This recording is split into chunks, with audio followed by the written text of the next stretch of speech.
मोमिन मर्दों से कह दो कि अपनी नजरें नीची रखा करें और अपनी शर्मगाहों की हिफाजत किया करें। ये उनके लिए बड़ी पाकीज़गी की बात है, और जो काम ये करते हैं अल्लाह उनसे खबरदार है। और मोमिन औरतों से कह दो कि वो भी अपनी निगाहें नीची रखा करें और अपनी शर्मगाहों की हिफाजत किया करें, और अपनी आराइश यानी जेवर के मकामात को जाहिर न होने दिया करें मगर जो उसमें से खुला रहता हो,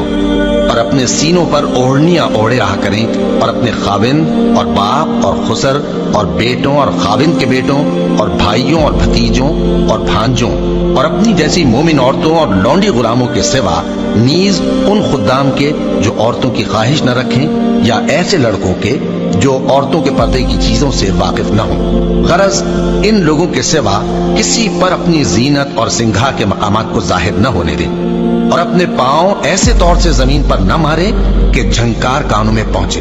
और उनका पोशीदा जेवर मालूम हो जाए। और मोमिनो सब अल्लाह के आगे तौबा करो ताकि फलाह पाओ, और अपनी कौम की बेवा औरतों के निकाह कर दिया करो, और अपने गुलामों और लौंडियों के भी जो नेक हो निकाह कर दिया करो। अगर वो मुफलिस होंगे तो अल्लाह उनको अपने फजल से गनी कर देगा, और अल्लाह बहुत वुसअत वाला है, सब कुछ जानने वाला है। और जिनको बियाह का मकदूर न हो वो पाक दामनी को इख्तियार किए रहें यहाँ तक कि अल्लाह उनको अपने फजल से गनी कर दे।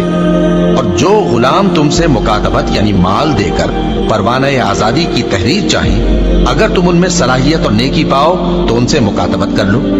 और अल्लाह ने जो माल तुमको बख्शा है उसमें से उनको भी दो।